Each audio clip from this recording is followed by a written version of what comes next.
Great horror movies, Hereditary, Quiet Place, these elevated horror films are not just about blood and gore. They're not about the horror of monsters. They're about the horror of families, of relationships, right? Of the personal stuff that the audience is actually dealing with, right? They're just blown up expressions. There are going to be a bunch of spoilers ahead, just to warn you. So if you haven't seen the movie yet, this is a good time to hit pause and go watch this film. And if you're not into scary, then just listen to the podcast because it is truly a terrifying horror movie. So this is what's beautiful about genre movies, right?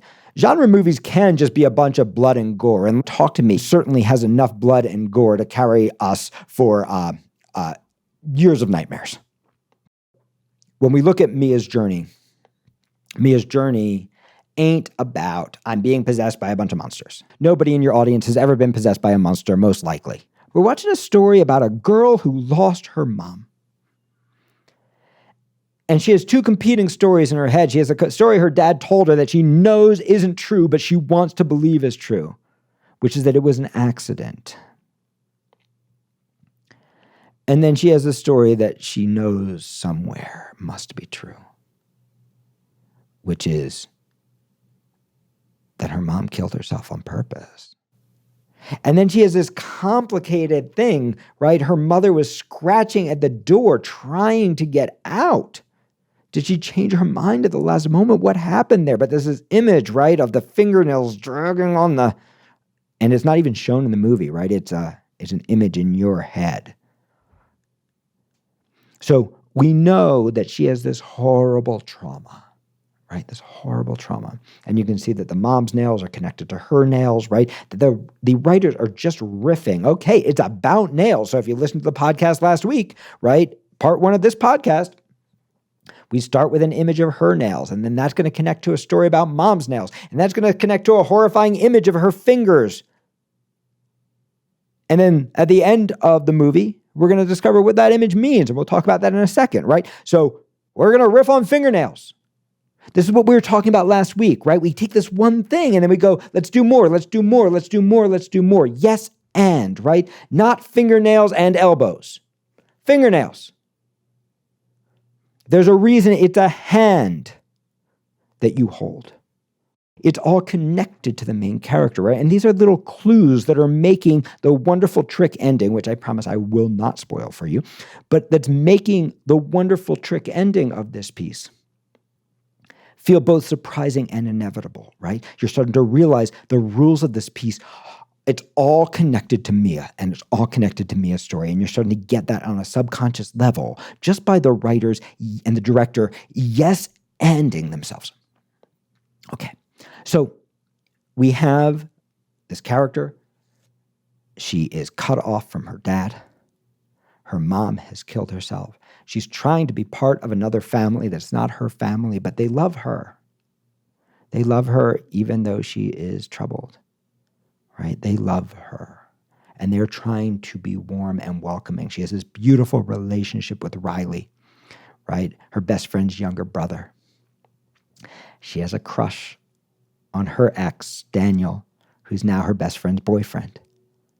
She wants to belong because she has lost so much, right? And she is trying to fit in and belong.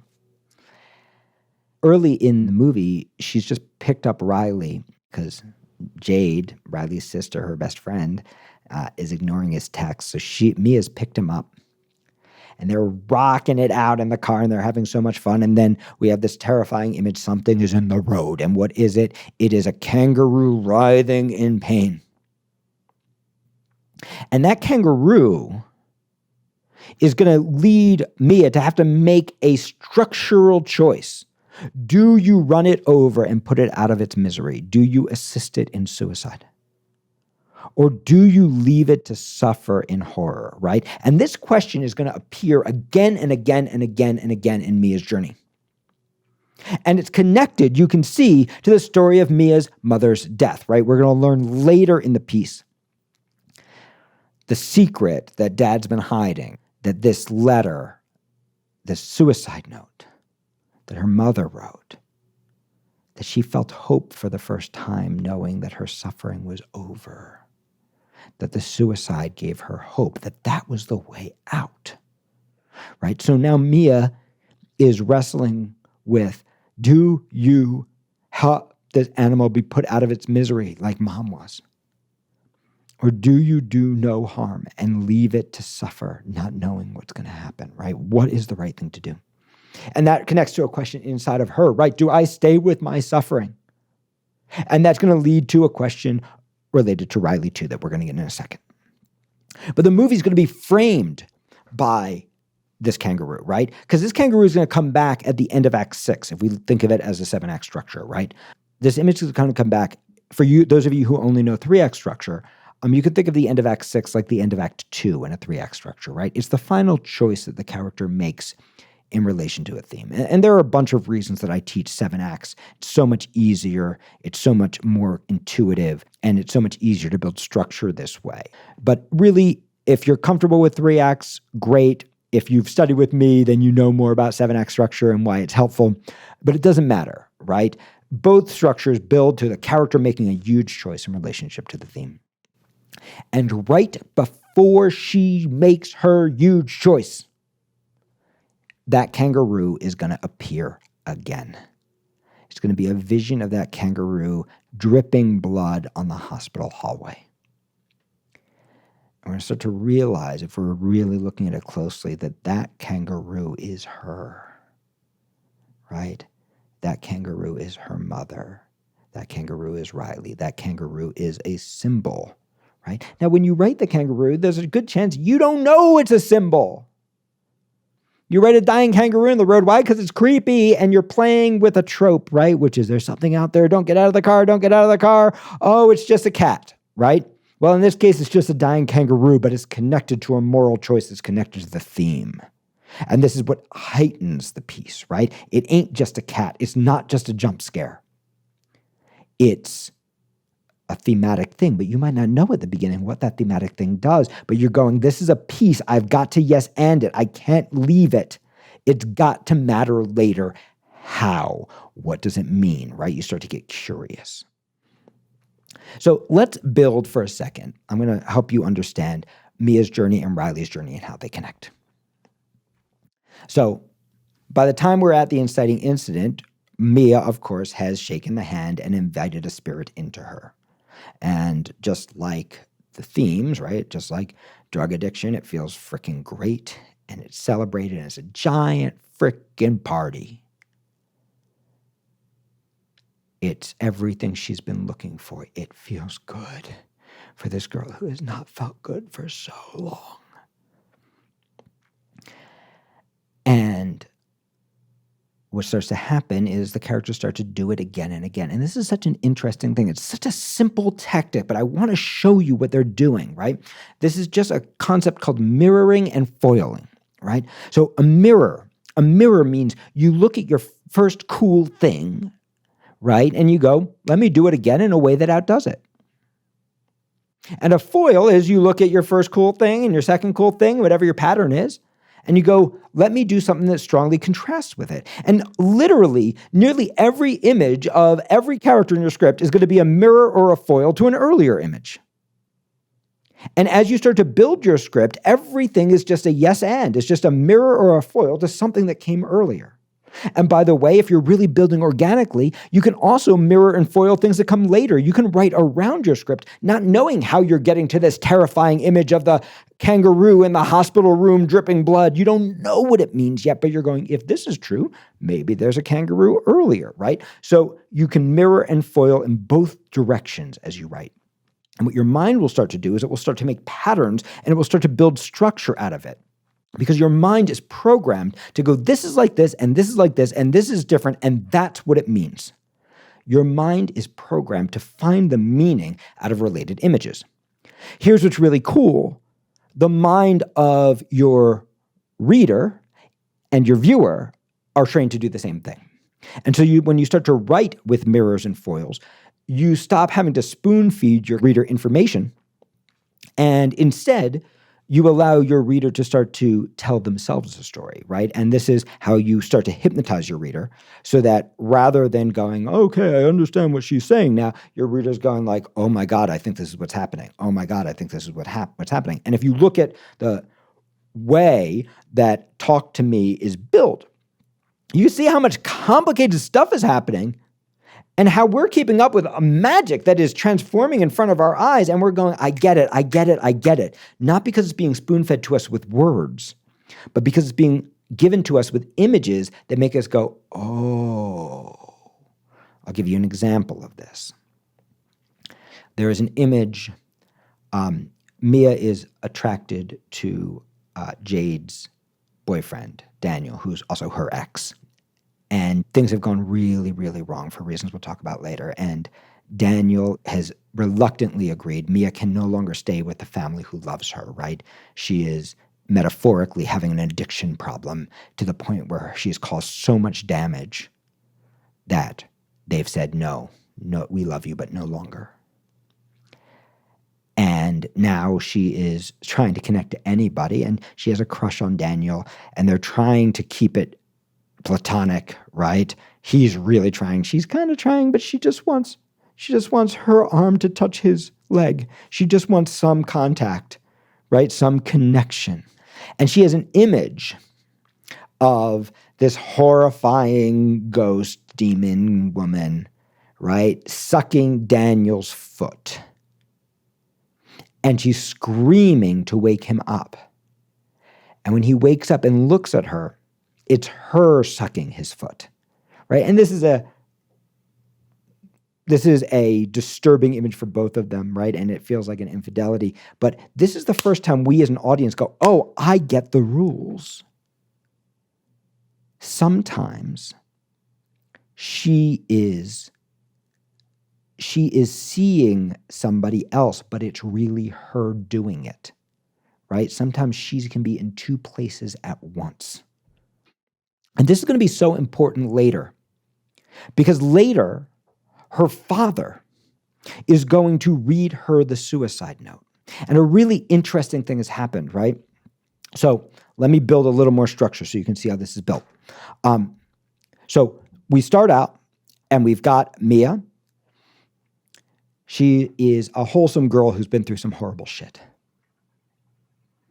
She's more reliable than her best friend who doesn't even pick up her brother. And she loves Riley. Mia tries this thing. She tries her drug. She invites the demon in.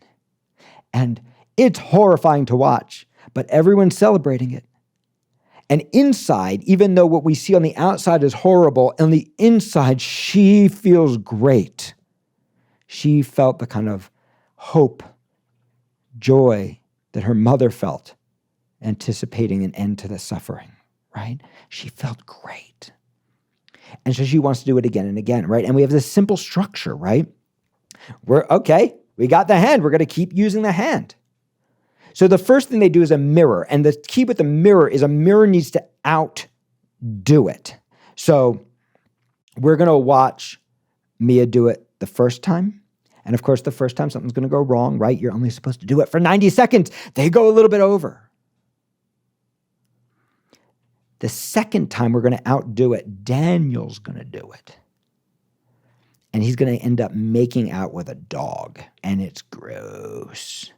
And he's embarrassed and humiliated. And everyone's taking the pictures. And you can see this is just another yes and, right? To that very first image, right? That we see when Cole is trying to save his brother and everyone's taking pictures. It's a yes and. It's a mirror to the first image when everyone's recording Mia doing it. And now we're going to see Daniel do it, right? The good kid who doesn't even kiss. He does it. But for him, it's not this awesome experience. It's a horrible experience. And Mia sees that horrible experience. And she sees his humiliation. And her thought is not, oh, I'm never doing this again. Her thought is, I want to do it again. Right? Do you see how that mirrors? We just built it. And do you see how it builds around the main character? The character is growing and changing. We then, if we do it a third time the same way, it's going to get really freaking boring. So we then just have a montage, right? Where we see them it's a giant party. And you can see this is a yes and to the first image of the piece, right? The giant party, everyone's partying and getting drunk and having a good time, right? It's just an amplified version of that. It's a rager. It's so cool. Everyone gets to do this horrifying thing and it's awesome, right? And you can see we're building that metaphor of escape and addiction and the thing that's awful on the outside but feels good on the inside, right? The thing that you think is your salvation that's actually your destruction, right? We're building that metaphor. Then we're going to have a fourth beat, right? It's just, we've had mirror, mirror, mirror. Now we're going to have a foil. Right now, we have a contrasting thing, right? All of these things have felt good. We're now at the sea change, if you understand 7-act structure, right?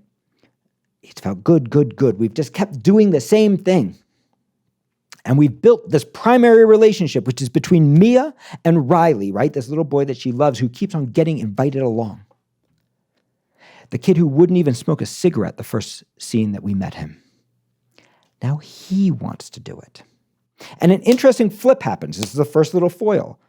Jade, who wasn't interested in her brother and didn't even want to pick him up, is the one who goes, no, no, no, no, no. He doesn't get to do it. And Mia, who's had such a good experience, she wants him to be able to do it. And they get into an argument. Jade leaves, thinking that her brother's not going to do this. And Mia convinces the others because Riley wants it so much and she loves him and she wants him to have this and he wants to have it. She convinces the others to let him do it. And it starts off just like all the others. And it's only supposed to go for 60 seconds because he's so young, right? And then this really cool thing happens. Because throughout the first half of this movie, we've been building this problem about mom died, right? Killed herself. Did she kill herself? I don't know. I know the story my dad's telling me is not true, but I also know that is what I want to believe. And who is the demon or who is the ghost that enters Riley? The ghost is mom. And it's such a wonderful turn. It's a foil. And mom is not like the other horrifying demons. Mom says beautiful things to Mia. I never wanted to hurt you. I didn't want to die, right? I'm so sorry, right? She's saying all the things that Mia needs to hear to deal with this suicide. She's telling her the story that she wants to believe.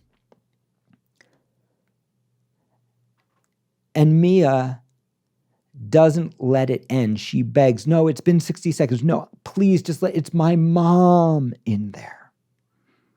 Which leads us to our next turn.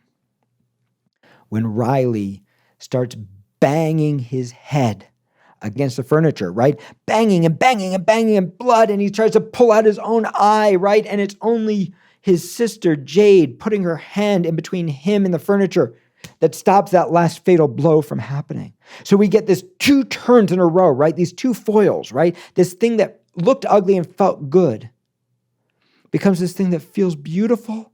And then the worst version of ugly, the most horrifying thing. But you can see this is just a yes and. It's just a mirror. It's a foil to their experience, but it's just a mirror to the experience with Cole and his brother at the very beginning of the movie, right? The guy who stabs his brother and stabs himself through the head, right? It's just a mirror to what we've already seen. So mirror foil, we start to tell ourselves the story of what's happening. Riley's journey, right? Again, it's going to mirror addiction, right? Most people, having seen what happened to Riley, would never want to touch the hand again, right? But for Mia, it starts to seem like the hand is the answer. And she's starting to see her mom, right? She wants to connect to her mom again. So she uses the hand again, even though this horrible thing has happened. And her mom does appear. And she thinks she's using it safely, right? She says, talk to me, but she doesn't say, I let you in. And so we start to feel like, oh, maybe mom really is there. And once again, mom is saying all the right things. She's saying, Riley needs your help. You need to save him. And we go back to the hospital, and it does look like Riley needs her help because he's catatonic. And the sister is trying to care for him. And he comes awake. And he, mirror, starts to bang his head against the wall of the hospital, trying to kill himself again. He's already one of the most disgusting images we've ever seen in a movie, right? With all the disfiguration from his injuries before. And he's banging his head against the wall until blood is running down the drain. Mirror, right? It's the same, but it outdoes. And it's starting to become clear that these demons are still in him. So maybe mom was telling the truth. Mia has lost her family, right? Jade and Riley's mom tells her, go away, you did this to him. Jade is like, go away, I told you not to do this, right? Mia comes back and she convinces Jade, maybe we forgot to blow out the candle, right? Maybe if we just use the hand again, you see this is another foil, right? It's just hand, hand, hand, but now we're using the hand to save somebody. Maybe if we just use the hand again, we can get the demon out of him. Because if he dies with the demon in him, they will have him forever. Those are the rules that we've been told. So they try, but it doesn't work. Until Mia gets the idea, whoa, what if I use the hand to connect to him? So she's still an addict, right?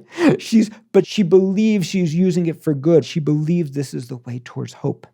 So she's now using this thing, foil, right? She's now she turns the hand around and she's using the hand to try to connect to Riley because Riley can't speak to say, talk to me, I let you in. He can't do it. So they can't blow out the candle and get the demons out of him. So Mia, taking her mom's advice, right, starting to step into her mom's view of the world, she turns the hand around, right, and she uses it again. And this time she tries to use it to connect to Riley, but instead what appears is a little girl. And the little girl, this is another foil, right? So every time we've heard use the hand, it's been, talk to me, I let you in. Talk to me, I let you in. This time it's a foil. She asks the little girl, where's Riley? And the little girl says, I can take you to him. And this time it's the little girl who says, I let you in. And we're like, whoa, we didn't see that coming. But it's just a foil. It's from the person going, I let you in, to now the little girl's going, I'll let you in. And Mia is carried into the horrifying world of the demons where they are basically feeding on the body of Riley. It's the most horrifying thing, and she realizes they are never gonna let him go.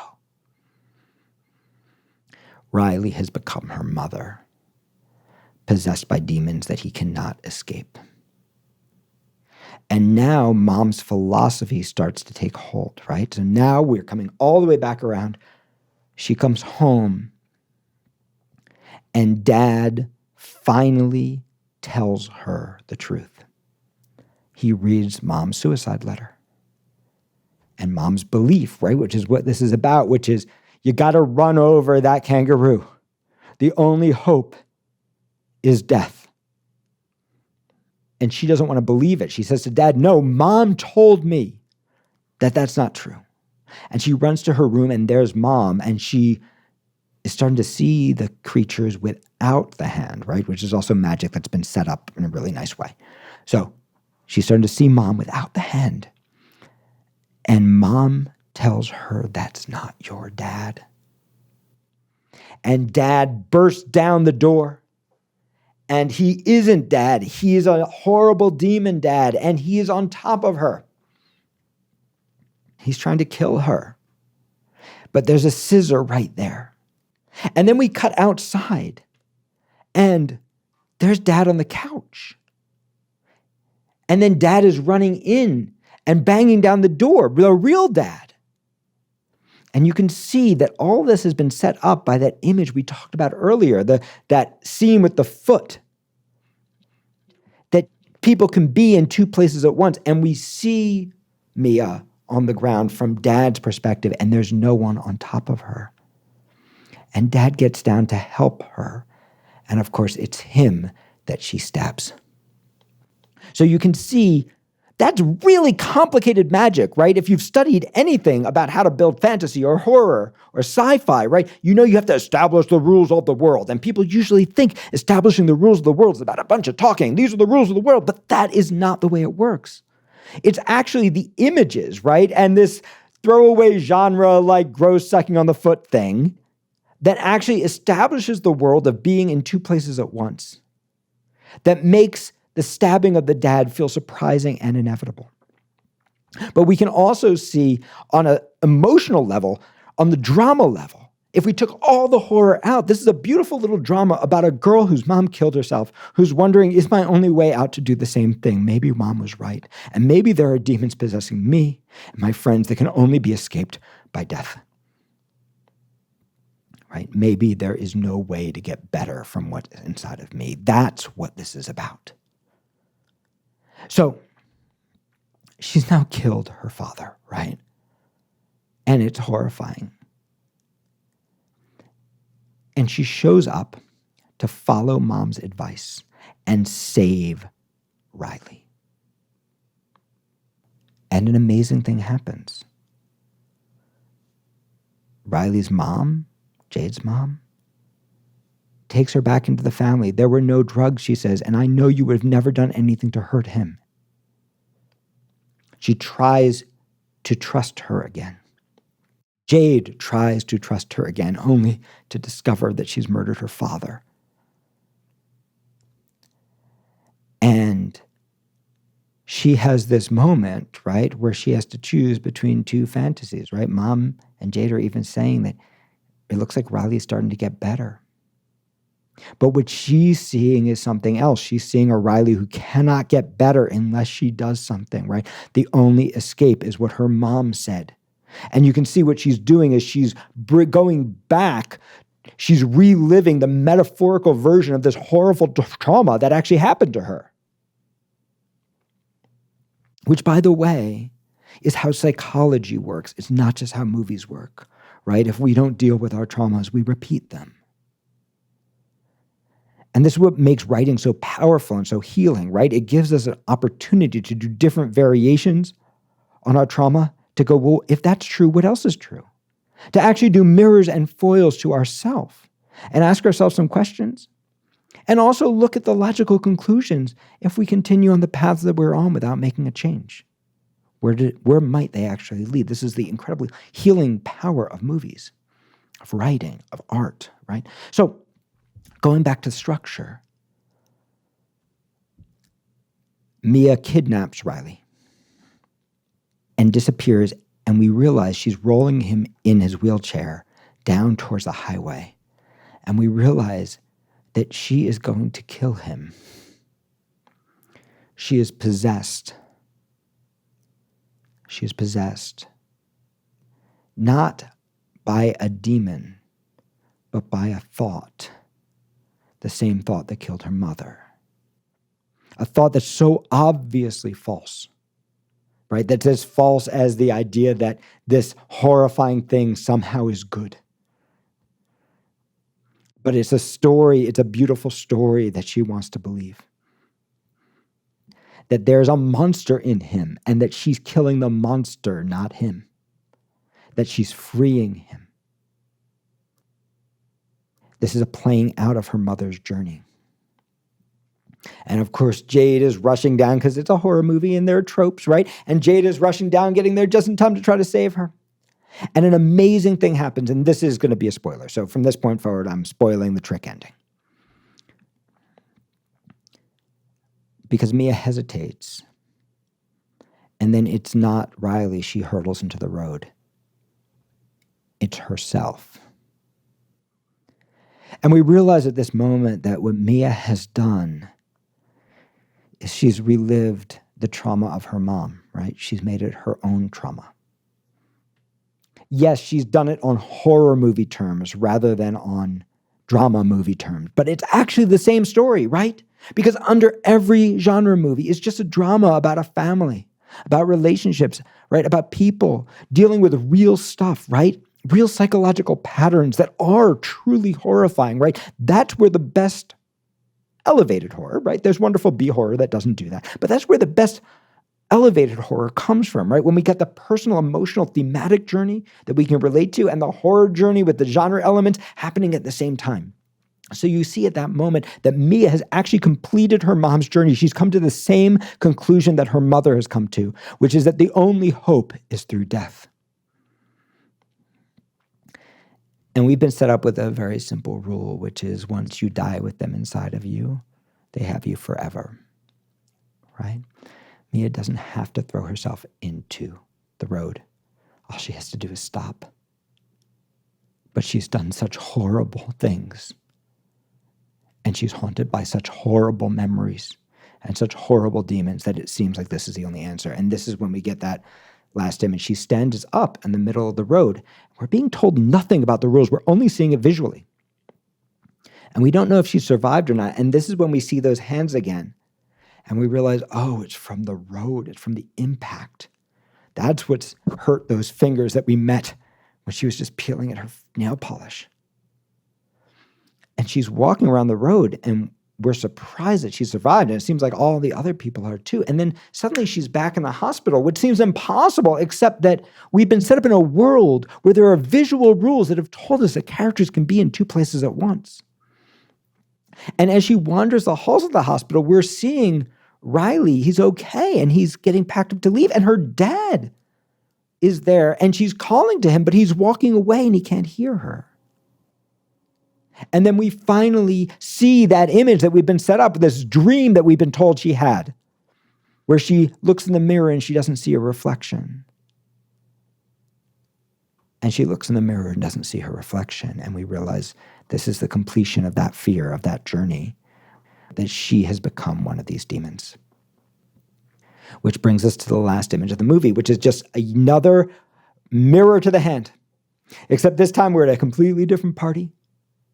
And we're seeing a bunch of kids with the hand from Mia's perspective. And then they're holding Mia's hand. And they say, I let you in. This is just a story about how if we don't move past our traumas, we end up repeating them. This is just a story about how the things that feel like partying and escape that are so ugly on the surface, but that when we ignore the ugliness because we want to trust the escape and the hope and the beauty, that it leads us to destroying or potentially destroying the real beauty that exists, right? That our desire to escape gets in the way of our ability to actually move through. So this is what the story is about. But you can see, even though I just broke down a whole character journey and a whole structure, it's really just about mirrors and foils. And those mirrors and foils come back to that first sequence that we talked about, those first 10 pages that we talked about in episode 1 of this podcast. So I want you to think about this. Structure, yes, there are a million things I can teach you about building structure and the craft element of that. But structure can also be built intuitively just by forcing yourself to really see, feel, and hear things.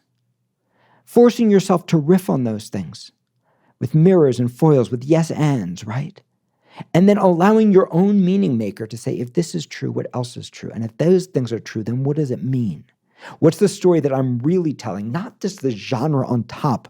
What's the drama that I'm telling underneath? And you will know that your genre movie is working, whether it's an action movie, a superhero movie, a horror movie, a comedy, a romantic comedy, a thriller, a noir, right?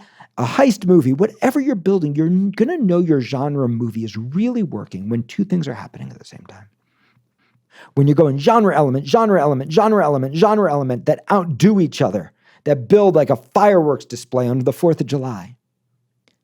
But when you can also go, if I took all of those genre elements out, I would have a little Sundance movie.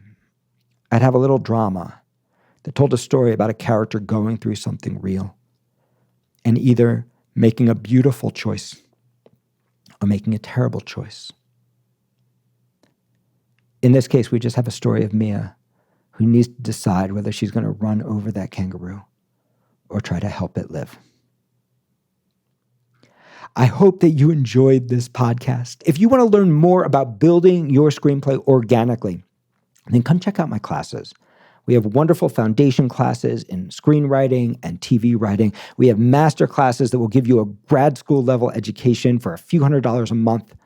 We've got a ProTrack mentorship program that will pair you one-on-one with a professional writer who will mentor you every week or every other week through your entire career, read every page and every draft you write for the tiniest fraction of what you would pay for grad school, and many other wonderful programs that are here to support you as writers. So come check it out, writeyourscreenplay.com. Link in bio.